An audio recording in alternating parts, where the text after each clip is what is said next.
Big ബോസിൻ്റെ ഇന്നലത്തെ ലാലേട്ടൻ്റെ എപ്പിസോഡിനെ കുറിച്ചാണ് പറയുന്നത്. ഇന്നലത്തെ എപ്പിസോഡിൽ ലാലേട്ടൻ വന്നിട്ട് ജാസ്മിനെ കൂടുതൽ സപ്പോർട്ട് ചെയ്യുന്നതായിട്ട് എനിക്ക് ഫീൽ ചെയ്തു.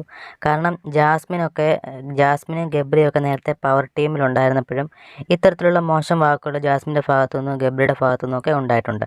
അപ്പോഴൊന്നും ലാലേട്ടൻ ഒരുവിധ ആക്ഷനും കാര്യങ്ങളൊന്നും എടുത്തിട്ടില്ല. അതുപോലെ തന്നെ ഇന്നലത്തെ വിഷയവുമായി ബന്ധപ്പെട്ട് പറയുകയാണെന്നുണ്ടെങ്കിൽ ജാസ്മിനെ ഒരു ആംഗ്യം കാണിച്ചെന്ന രീതിയിൽ സിബിനെ പവർ ടീമിൽ നിന്ന് പുറത്താക്കി. അതുപോലെ ഡയറക്റ്റ് നോമിനേഷനിലേക്ക് അടുത്ത ആഴ്ച ഇടുകയും ചെയ്തു. അപ്പോൾ ലാലേട്ടനോട് ഋഷിയാണെങ്കിൽ ചോദ്യം ചെയ്തിട്ടുണ്ടായിരുന്നു ഈ കാര്യം. അതായത് ലാലേട്ട, ഇതിനു മുമ്പും പല ആൾക്കാരും ഇങ്ങനെ പല കാര്യങ്ങളും കാണിച്ചിട്ടുണ്ട്, അവരെ ഒന്നും ഇതുപോലെ ഒന്നും ചെയ്തിട്ടില്ലല്ലോ എന്ന് ചോദിച്ചു. അത് ഡയറക്റ്റ് കറക്റ്റ് ഒരു ചോദ്യമാണ് ചോദിച്ചത്. അത് ലാലേട്ടൻ അങ്ങനെ ചോദിക്കുന്ന ഒട്ടും പ്രതീക്ഷിച്ചില്ല. അത് ലാലേട്ടനോട് അങ്ങനെ ഋഷി ചോദിക്കുമെന്ന് ഒട്ടും പ്രതീക്ഷിച്ചില്ല. പക്ഷേ ഋഷിയുടെ ചോദ്യം ലാലേട്ടന് ഒരു മറുപടി നൈസായിട്ട് മറുപടി കൊടുത്തങ്ങ് ഒതുക്കിയെന്ന് വേണം പറയാൻ. കാരണം ലാലേട്ടൻ പറഞ്ഞ മറുപടി ഇങ്ങനെയാണ്: അപ്പോഴൊന്നും അങ്ങനെയുള്ള ചെയ്ത ആൾക്കാരൊന്നും പവർ ടീമിലല്ലായിരുന്നു എന്ന്. അപ്പോഴും ജാസ്മിനും ഗബ്രിയൊക്കെ പവർ ടീമിലായിരുന്നപ്പോഴാണ് നേരത്തെ അങ്ങനെ ചെയ്തത്. അത് ലാലേട്ടൻ മറന്നുപോയെന്ന് എനിക്കറിയത്തില്ല.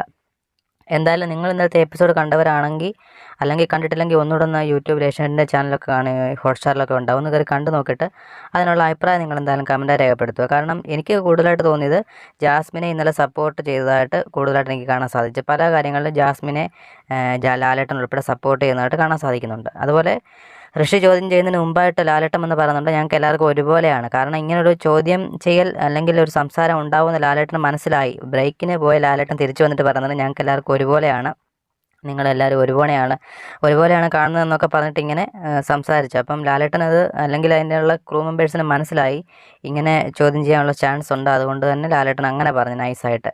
എന്തായാലും ഇതൊരു ജാസ്മിനെ കൂടുതൽ സപ്പോർട്ട് ചെയ്യുന്നതായിട്ട് എനിക്ക് ഫീൽ ചെയ്തു. എന്തായാലും നിങ്ങളുടെ അഭിപ്രായങ്ങൾ കമൻറ്റായി രേഖപ്പെടുത്തുക. കൂടുതൽ ബിഗ് ബോസ് വാർത്തകൾക്കായി ചാനൽ സബ്സ്ക്രൈബ് ചെയ്യുക. താങ്ക്